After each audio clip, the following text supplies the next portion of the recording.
আসসালামু আলাইকুম ওরহমতুল্লাহি ওবরকাতু। প্রিয় দর্শক, রাসূলুল্লাহ সাল্লাল্লাহু আলাইহি সাল্লাম বলেছেন যে রমজান পেয়েও নিজের গুনাহ মাফ করাতে পারলো না, সে সবচেয়ে বড় হতভাগা। রমজানের দিনগুলো ফুরিয়ে যাচ্ছে, এখন চলছে রমজানের শেষ দশক। রমজানের শেষ দশক ঘিরে আছে লাইলাতুল কদর, ইতিকাফ এবং সদকাতুল ফিতরের মতো গুরুত্বপূর্ণ আমল। রাসূলুল্লাহ সাল্লাল্লাহু আলাইহি সাল্লাম রমজানের শেষ দশকে যেই পরিমাণ আমল করতেন, অন্য কোনো সময়ে বা অন্য কোনো মাসে এত বিপুল পরিমাণ আমল তিনি করতেন না। আমরা যদি আমাদের নিজেদের জীবনে রমজানের পবিত্র আলো এবং রমজানের মাহাত্ম্য ধারণ করতে চাই, তাহলে এই শেষ দশকে সবচেয়ে বেশি আমল আমাদেরকে করতে হবে। সময়ের আলোর বিশেষ আয়োজনে কথা বলবো রমজানের শেষ দশকের গুরুত্বপূর্ণ 5টি আমল নিয়ে। 1 নম্বর আমল হচ্ছে ইবাদতে বেশি মনোযোগী হওয়া। রমজান মাসে প্রতিটি আমলের বিনিময়ে 70 গুণ বেশি সওয়াব পাওয়া যায়। রমজান মাস ফুরিয়ে গেলে এই সুযোগ আর পাওয়া যাবে না। রাসূলুল্লাহ সাল্লাল্লাহু আলাইহি সাল্লাম রমজান মাসে সবচেয়ে বেশি আমল করতেন। হাদিসের মধ্যে আছে রাসূলুল্লাহ সাল্লাল্লাহু আলাইহি সাল্লাম রমজান মাসে এত বেশি আমল করতেন যা অন্য কোনো মাসে তিনি করতেন না। 2 নম্বর আমল হচ্ছে লাইলাতুল কদর অনুসন্ধান। আমরা অনেকে আছি জীবনে উন্নতি চাই, নিজের গুনাহগুলো মাফ করাতে চাই, হতাশা নিরাশাগুলো দূর করাতে চাই। আল্লাহ তাআলা বলছেন, আমার যেসব বান্দা শবে কদরের রাতে মাফ চায় আমি তার গুনাহগুলো মাফ করে দিব। কোনো প্রয়োজন প্রত্যাশী যদি আমার কাছে কোনো কিছুর আকাঙ্ক্ষা করে আমি তা পূরণ করব।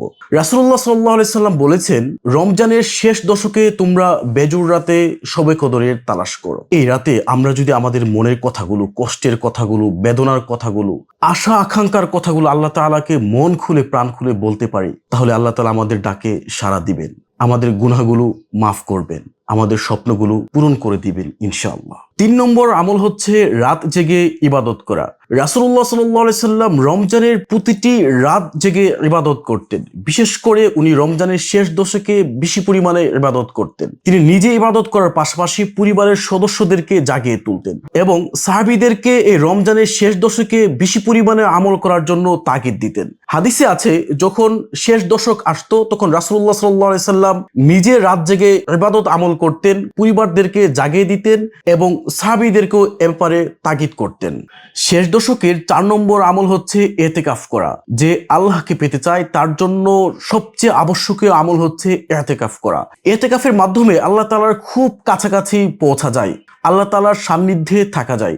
রাসূলুল্লাহ সাল্লাল্লাহু আলাইহি সাল্লাম যত দিন বেঁচে ছিলেন উনি প্রতি বছর রমজানের শেষ 10 দিনে ইতিকাফ করতেন। শেষ দশকের গুরুত্বপূর্ণ এবং সর্বশেষ আমল হচ্ছে সদকাতুল ফিতর আদায় করা। সদকাতুল ফিতর আদায়ের মাধ্যমে রোজাদারের রোজার মধ্যে যেসব ভুলভ্রান্তি এবং গুনাহ হয় সেটার ক্ষমা পাওয়া যায়। রাসূলুল্লাহ সাল্লাল্লাহু আলাইহি সাল্লাম সদকাতুল ফিতর আদায়ের ব্যাপারে খুবই গুরুত্ব আরোপ করেছেন। এ ব্যাপারে ইবনে আব্বাস রাদিয়াল্লাহু তাআলা আনহু বলেন, রাসূলুল্লাহ সাল্লাল্লাহু আলাইহি সাল্লাম সদকাতুল ফিতর নির্ধারণ করেছেন যেন এটি আদায়ের মাধ্যমে রোজাদারের বিচ্যুতি এবং গুনাহগুলোর ক্ষতিপূরণ হয় এবং গরিবের মুখে হাসি ফোটে। প্রিয় দর্শক, দেখা হবে অন্য কোনো দিনে নতুন কোনো ভিডিওতে। ততদিন পর্যন্ত ভালো থাকুন, সুস্থ থাকুন, সময়ের আলোর সঙ্গেই থাকুন।